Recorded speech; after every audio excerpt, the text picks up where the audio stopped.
Shakespeare's Histories, The Queen's Storm, Episode 11.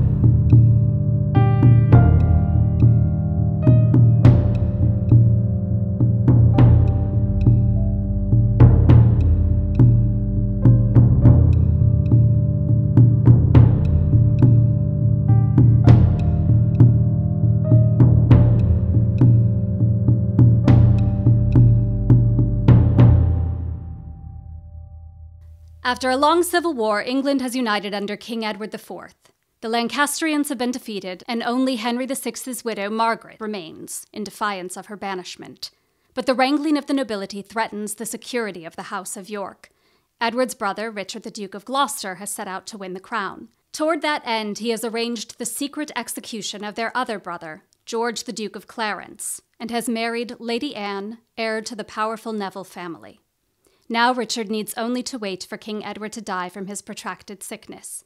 Once he is gone, Queen Elizabeth and her children will be left without any protection.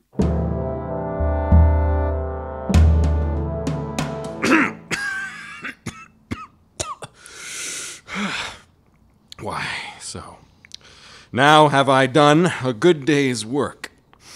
I every day expect an embassage from my Redeemer to redeem me hence.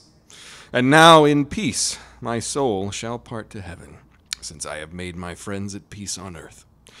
Rivers and Hastings, take each other's hand.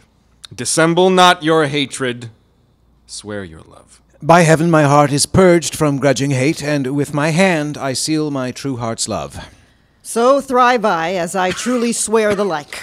Bess, love good Hastings.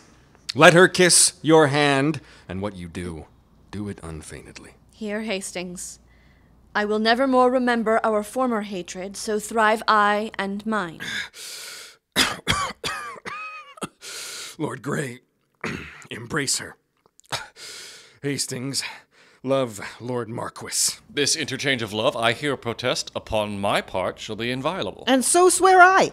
Now, princely Buckingham, seal thou this league with thy embracements to my wife's allies, and make me happy in your unity. Whenever Buckingham doth turn her hate upon your grace, God punish me with hate in those where I expect most love. A pleasing cordial, princely Buckingham, is this thy vow unto my sickly heart? There wanteth now our brother Gloucester here, to make the perfect period of this peace. And in good time here comes the noble Duke. Good morrow to my sovereign king and queen and princely peers, a happy time of day. Happy indeed, as we have spent the day.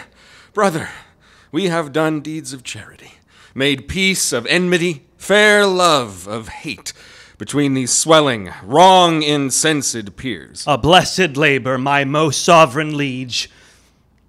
If I, unwittingly or in my rage, have aught committed that is hardly borne by any in this presence, I desire to reconcile me to their friendly peace. First, madam, I entreat true peace of you. Of you, my noble cousin Buckingham. Of you, Lord Rivers and Lord Grey, of you. Dukes, earls, lords, gentlemen, indeed, of all. I would to God all strifes were well compounded. My sovereign liege, I do beseech your majesty to take our brother Clarence to your grace. Why, madam, have I offered love for this to be so flouted in this royal presence?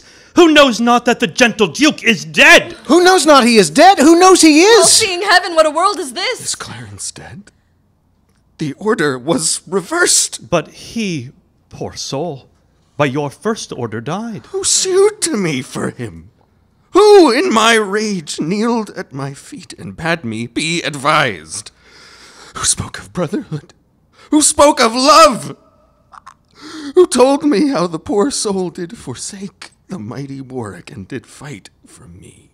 Who told me in the field at Tewkesbury, when Oxford had me down, he rescued me and said, "Dear brother, live and be a king." All this from my remembrance, brutish wrath sinfully plucked.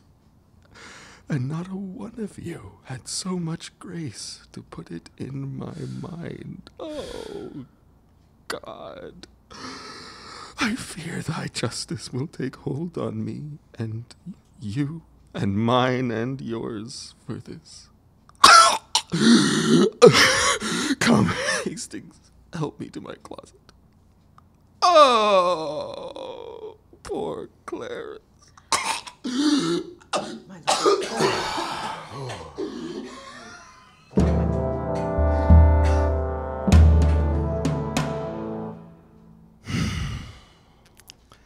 This is the fruit of rashness.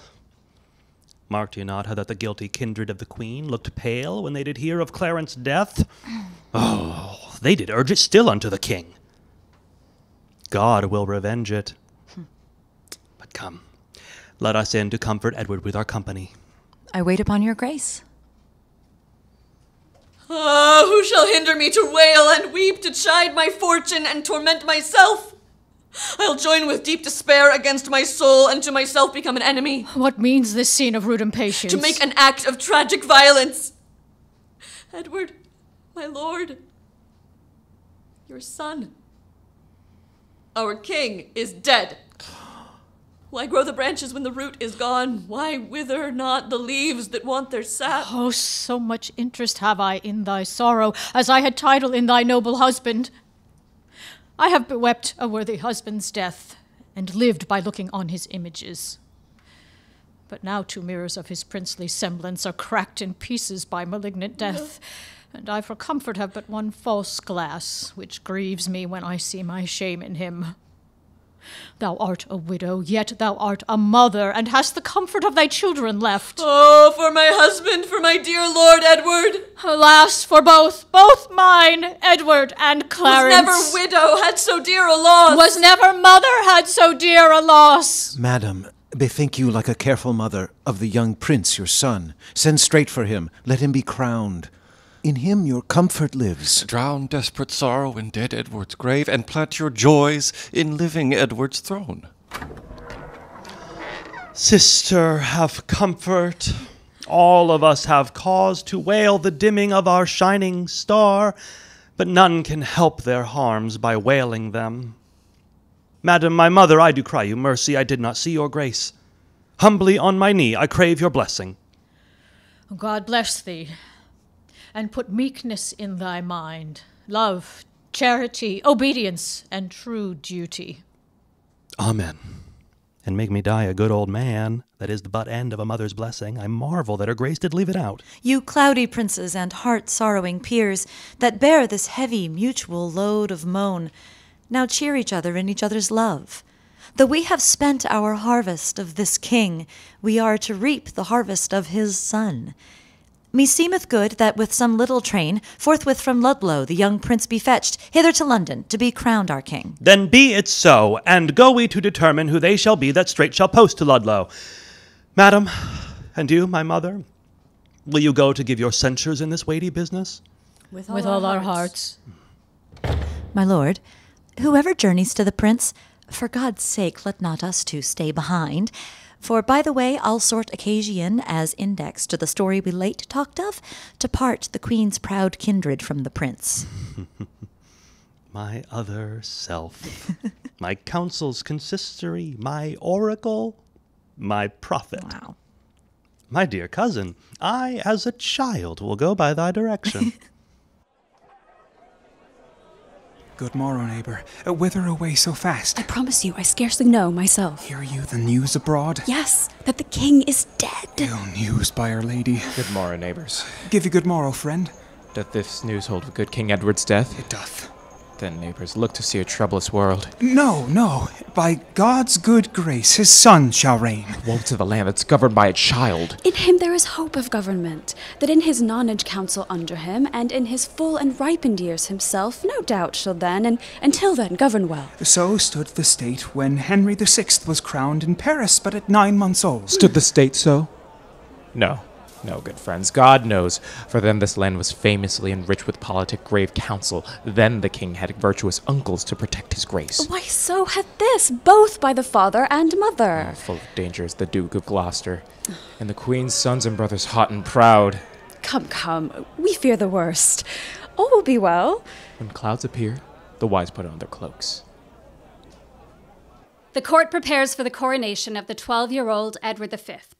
Along with the Archbishop of York, Edward's mother, grandmother, and younger brother, Richard the Duke of York, await his arrival to London.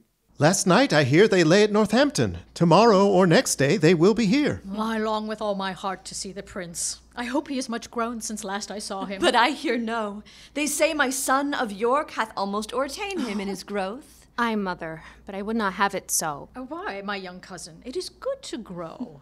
Grandam, one night as we did sit at supper, my uncle Rivers talked how I did grow more than my brother. Ay, quoth my uncle Gloucester, small herbs have grace, great weeds do grow apace. And since methinks I would not grow so fast, because sweet flowers are slow and weeds make haste. Good faith, the saying did not hold in him that did object the same to thee. He was the wretchedest thing when he was young, so long a-growing and so leisurely that if his rule were true, he should be gracious. Now, by my troth, if I had been remembered, I could have given my uncle's grace a flout to touch his growth nearer than he touched mine. How, my young York? I prithee, let me hear it. Mary, they say my uncle grew so fast that he could gnaw a crust at 2 hours old. 'Twas full 2 years ere I could get a tooth. Grandam, this would have been a biting jest. Here comes the Lady Stanley. What news? Such news, my lord, as grieves me to report. Lord Rivers and Lord Grey are sent to Pomfret prisoners. Who hath committed them? The mighty nobles, Gloucester and Buckingham. Ay me, I see the ruin of my house. Welcome, destruction, blood, and massacre. I see as in a map the end of all. Cursed and unquiet wrangling days. How many of you have mine eyes beheld? My husband lost his life to get the crown, and often up and down my sons were tossed, for me to joy and weep their gain and loss. And being seated, and domestic broils, clean overblown, themselves the conquerors, make war upon themselves, brother to brother, blood to blood, self against self. Oh, preposterous and frantic outrage, end thy damned spleen, or let me die, to look on death no more. Come, my boy, we will to sanctuary. Madam, farewell. Stay, I will go with you. You have no cause. My gracious lady, go, and thither bear your treasure and your goods. For my part, I'll resign unto your grace the seal I keep, and so betide to me, as well I tender you and all of yours. Go, I'll conduct you to the sanctuary. The next day, Prince Edward arrives in London. He is met by the Duchess Buckingham and his uncle, Richard of Gloucester, who has been named protector due to Prince Edward's minority. Welcome, sweet prince, to London, to your chamber. Welcome, dear nephew, my thoughts sovereign.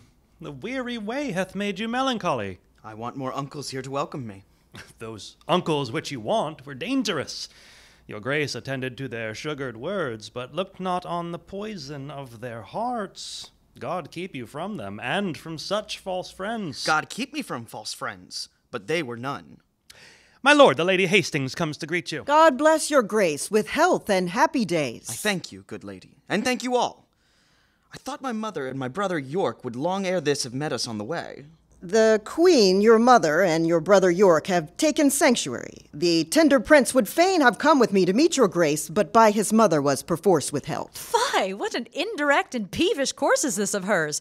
Lord Cardinal, will your grace persuade the Queen to send the Duke of York unto his princely brother presently? If she deny, Lady Hastings go with him, and from her jealous arms pluck him perforce. My Lady Buckingham, if my weak oratory can from his mother win the Duke of York, anon expect him here. But if she be obdurate to mild entreaties, God in heaven forbid we should infringe the holy privilege of blessed sanctuary. Not for all this land would I be guilty of so deep a sin. You break not sanctuary in seizing him. The benefit thereof is always granted to those whose dealings have deserved the place, and those who have the wit to claim the place. This prince hath neither claimed it nor deserved it, and therefore, in mine opinion, cannot have it. My lady, you shall o'errule my mind for once. Come on, Lady Hastings, will you go with me? I go, my lord. Where shall we sojourn till our coronation? Where it thinkst best unto your royal self. If I may counsel you, some day or two your highness shall repose you at the Tower, then where you please, and shall be thought most fit for your best health and recreation. I do not like the Tower of any place. I'll tell you what, my cousin Buckingham. What, my gracious lord? And if I live until I be a man, I'll win our ancient right in France again, or die a soldier as I lived a king.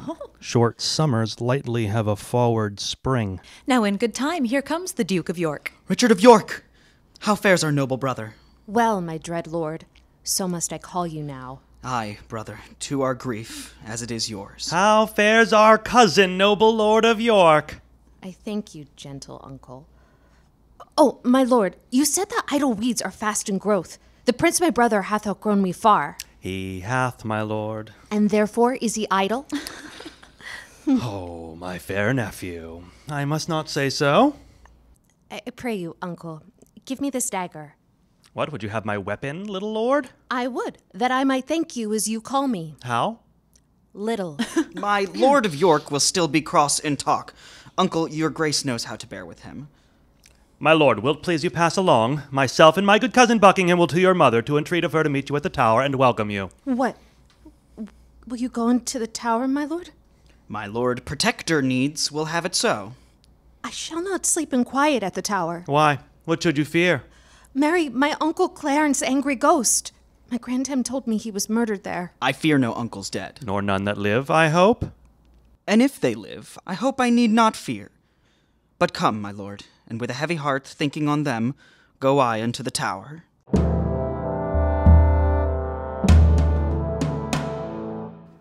Come hither, Catesby. Thou art sworn as deeply to effect what we intend as closely to conceal what we impart. What think'st thou? Is it not an easy matter to make good Lady Hastings of our mind for the installment of this noble duke in the seat royal of this famous isle? She, for his father's sake, so loves the prince that she will not be one to aught against him. What thinkst thou then of Stanley? Will not she? She will do all in all as Hastings doth. Well then, no more but this. Go, gentle Catesby, and as it were far off, sound thou Lady Hastings. How does she stand affected to our purpose? And summon her tomorrow to the tower to sit about the coronation. Then give us notice of her inclination, for we tomorrow hold divided councils wherein thyself shalt highly be employed. Shall we hear from you, Catesby, ere we sleep? You shall, my lord. Now, my lord, what shall we do if we perceive the Lady Hastings will not yield to our complots? Chop off her head. Something we will determine. And look, when I am king, claim thou of me the earldom of Hereford, and the movables whereof the king my brother was possessed. I'll claim that promise at your grace's hands. And look to have it yielded with all willingness. Come, let us sup betimes, that afterwards we may digest our complots in some form.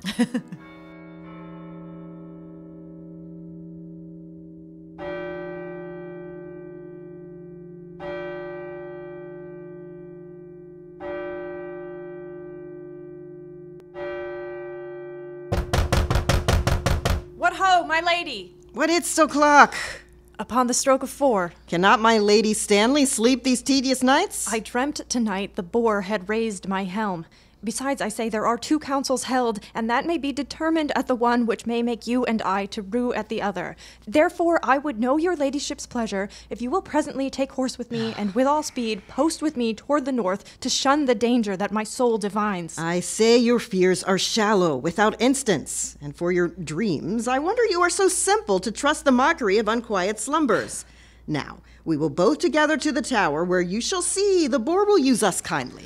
Many good morrows to my noble friends. Good morrow, Catesby. You are early stirring. What news in this our tottering state? It is a reeling world indeed, my lady, and I believe 'twill never stand upright till Richard wear the garland of the realm. How? Wear the garland? Dost thou mean the crown? Aye, my good lady. I'll have this crown of mine cut from my shoulders before I will see the crown so foul misplaced. But canst thou guess that he doth aim at it? Aye, on my life. And hopes to find you forward upon his party for the gain thereof. And thereupon he sends you this good news, that this same very day your enemies, the kindred of the queen, must die at Pomfret. Indeed, I am no mourner for that news, because they have been still my adversaries.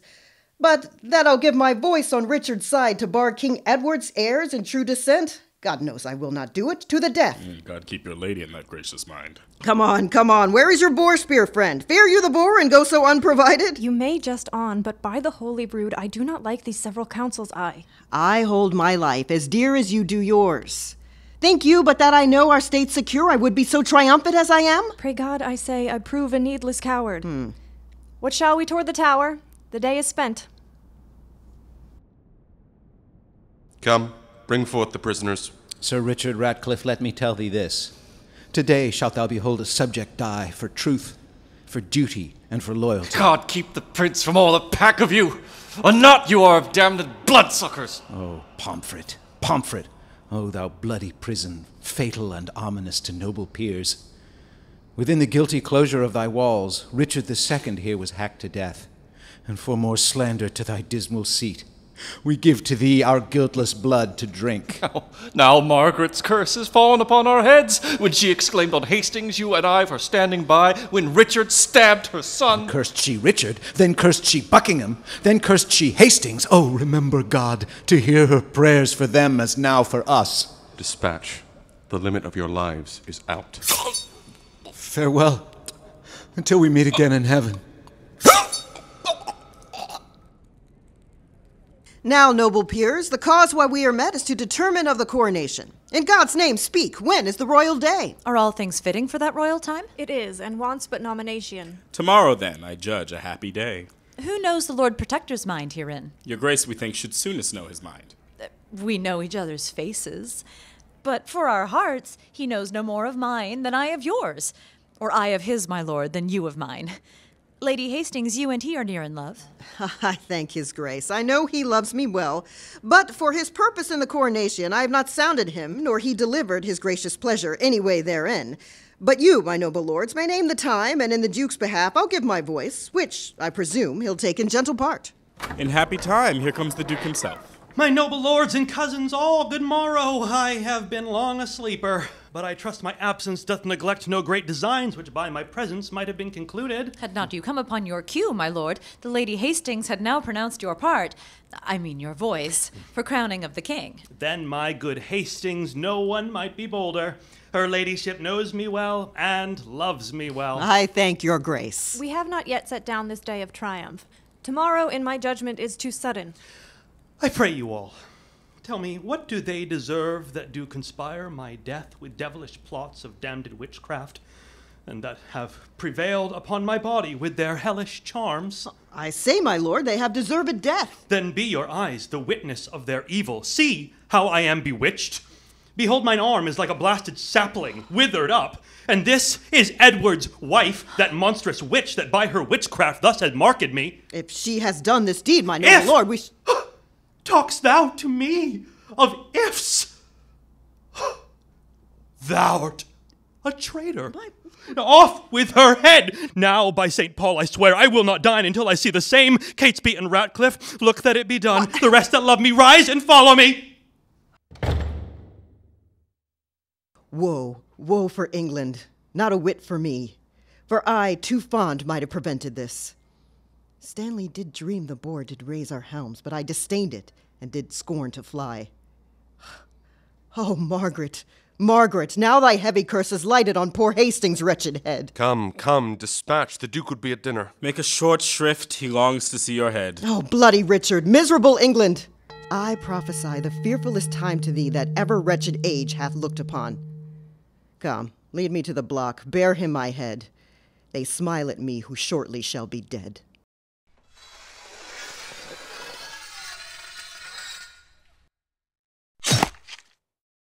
Hastings is promptly beheaded on a charge of treason without a formal trial. Richard and Buckingham must now ensure the proceeding appears legal and reasonable to the London citizens and in the official record. Come, cousin. Canst thou quake and change thy color, murder thy breath in the middle of a word, and then begin again and stop again, as if thou wert distraught and mad with terror? Tut, fear me not. I can counterfeit the deep tragedian. Speak and look back, and pry on every side, intending deep suspicion. Ghastly looks, are at my service, like enforced smiles. And both are ready in their offices at any time to grace my stratagems. But what, is Catesby gone? He is. And see, he brings the mayor along.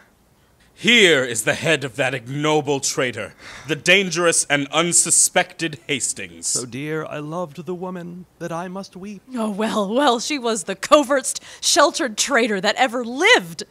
Would you imagine, or almost believe, were it not that by great preservation we live to tell it, that the subtle traitor this day had plotted in the council house to murder me and my good lord of Gloucester? Had she done so?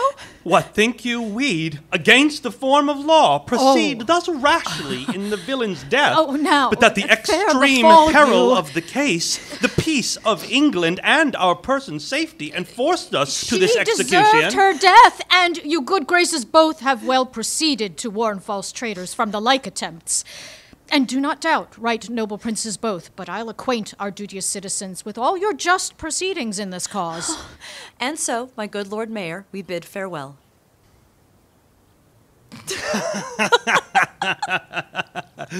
Go, after cousin Buckingham, infer the bastardy of Edward's children. Ooh.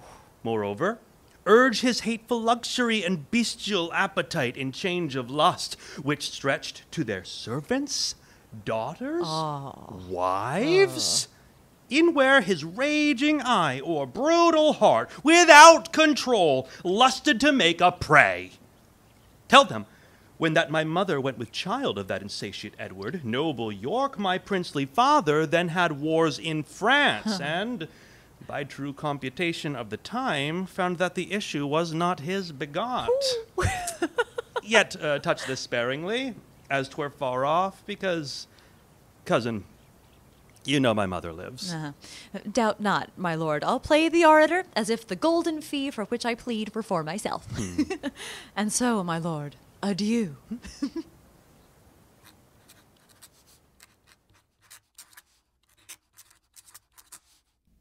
Here's the indictment of the Lady Hastings, which in a set hand fairly is engrossed, that it may be this day read over in Paul's.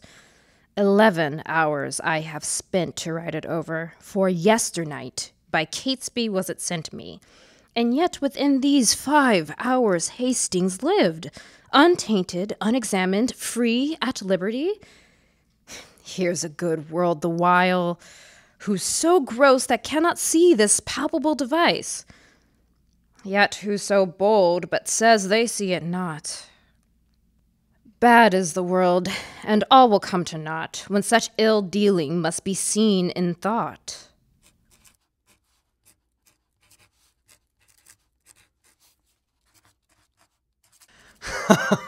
How now, what say the citizens? Now by the holy mother of our lord, the citizens are mum, say not a word. Touched you the bastardy of Edward's children? I did, with his contract with Lady Lucy, and his contract by deputy in France. Withal I did infer your lineaments, being the right idea of your father, both in your form and nobleness of mind, your bounty, virtue, fair humility.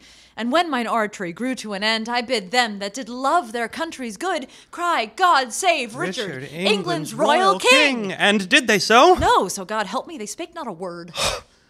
What tongueless blocks were they? Would they not speak? Will not the mayor then and her brethren come? The mayor is here at hand. Intend some fear, and look you get a prayer book in your hand. And be not easily won to our requests.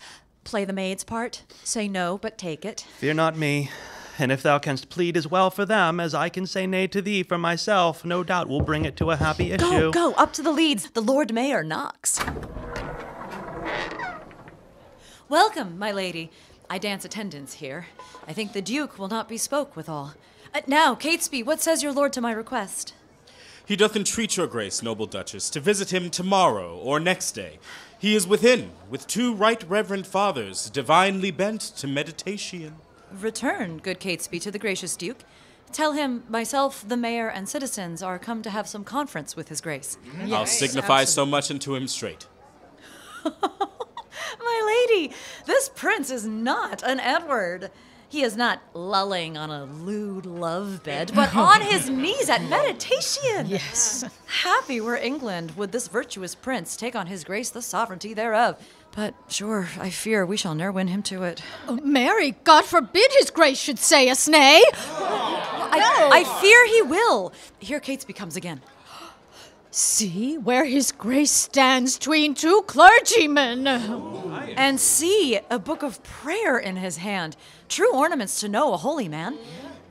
Famous Plantagenet, most gracious prince, lend favorable ears to our request, and pardon us the interruption of thy devotion and right Christian zeal. Yes. My lady, there needs no such apology. I do beseech your grace to pardon me, who earnest in the service of my God, deferred the visitation of my friends. But, leaving this, what is your grace's pleasure? Even that, I hope, which pleaseth God above, and all good souls of this ungoverned isle. This noble isle doth want her proper limbs, her face defaced with scars of infamy, and almost shouldered in the swallowing gulf of dark forgetfulness and deep oblivion, which to recure we heartily solicit your gracious self to take on you the charge and kingly government of this your land. Yes. Not as protector, steward, substitute, or lowly factor for another's gain, but as successively from blood to blood, your right of birth, your empery, your own. Your love deserves my thanks, but my desert unmeritable shuns your high request. What? But God be thanked, there's no need of me. The royal tree hath left us royal fruit, which mellowed by the stealing hours of time will well become the seat of majesty, and make, no doubt, us happy by his reign. My lord, this argues conscience, in your grace, but the respects thereof are nice and trivial, all circumstances well considered. You say that Edward is your brother's son. So say we too, but not by Edward's wife. For first he was contract to Lady Lucy, and afterward by substitute betrothed to Bona, sister to the Queen of France. These both put by a poor petitioner, a beauty waning and distressed widow, made prize and purchase of his wanton eye. By her, in his unlawful bed, he got this Edward, whom our manners call the prince. Should be called else. Then, good, my lord, take to your royal self this proffered benefit of dignity, if not to bless us and the land withal, yet to draw forth your noble ancestry from the corruption of abusing times unto a lineal, true derived course. Do, good my lord, your citizens entreat you! Refuse not, mighty lord, this proffered love. Oh, make them joyful, grant their lawful suit. Yes! Alas, why would you heap these cares on me? I am unfit for state and majesty. I cannot, nor I will not yield to you. You must! Then know, where you accept our suit or no, your brother's son shall never reign our king. But we will plant some other in the throne, to the disgrace and downfall of your house. And in this resolution, here we leave you. Come, citizens, we will entreat no more. Let us go on. Call them again, sweet prince. Accept their suit. If you deny them, all the land will rue it. Would you enforce me to a world of cares? Oh, call them again. He goes. I am not made of stone. Cousin of Buckingham, and sage, grave friends. Since you will buckle fortune on my back to bear her burden where I will or no, I must have patience to endure the load. God bless your grace! Then I salute you with this royal title. Long live Richard, England's worthy king. Amen! Tomorrow may it please you to be crowned. Oh, e'en when you will, since you will have it so. Tomorrow, then, we will attend your grace. And so, most joyfully, we take our leave. Come, let us to our holy work again. Farewell, my cousins. Farewell, gentle friends.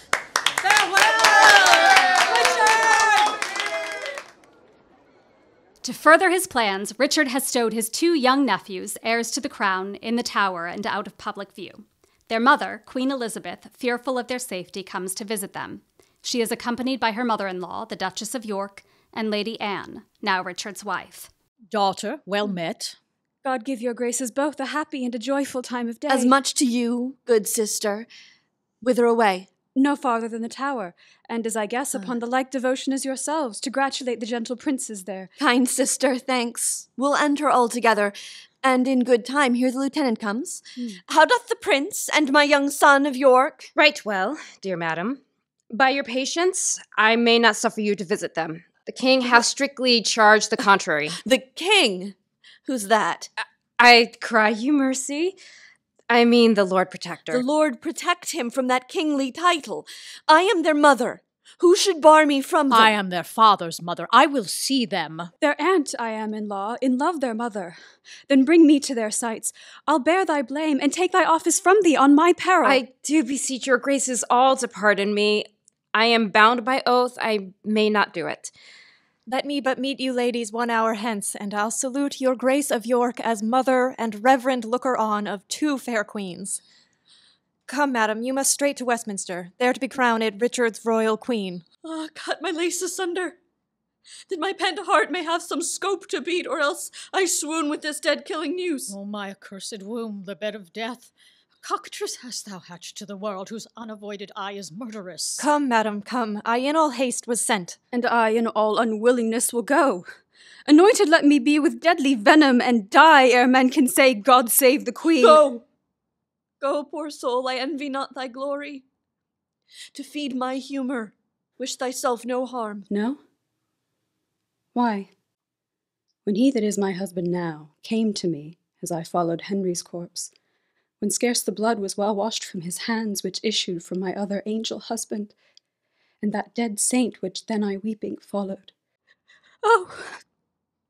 When I say I looked on Richard's face, this was my wish. Be thou, quoth I, accursed, for making me so young, so old a widow. And when thou weddest, let sorrow haunt thy bed, and be thy wife, if any be so mad, more miserable by the life of thee, than thou hast made me by my dear lord's death. Lo, ere I can repeat this curse again within so small a time, my woman's heart grossly grew captive to his honey words, and proved the subject of my own soul's curse, which hitherto hath held mine eyes from rest. Besides, he hates me for my mother Warwick, and will no doubt shortly be rid of me. Hearted you. I pity thy complaining. No more than with my soul I mourn for yours. Go thou to Richard, and good angels tend thee. Go thou to sanctuary, and good thoughts possess thee. I to my grave, where peace and rest lie with me. 60-odd years of sorrow have I seen, and each hour's joy wrecked with a week of teen. Stay, yet look back with me unto the Tower. Pity, you ancient stones, those tender babes, whom envy hath immured within your walls. Pity those tender babes. Rude ragged nurse, old sullen playfellow for tender princes. Use my babies well. Use her babies well.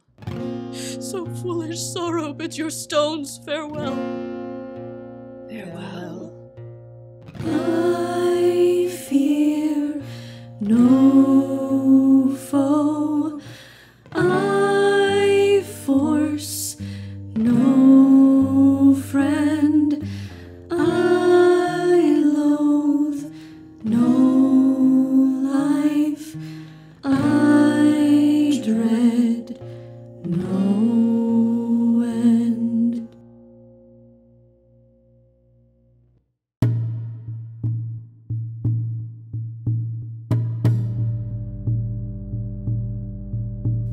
You've been listening to Shakespeare's Histories, Season 2, The Queen's Storm, presented by Brave Spirits Theatre, directed by Charlene V. Smith. This recording is produced and edited by Patrick Flynn.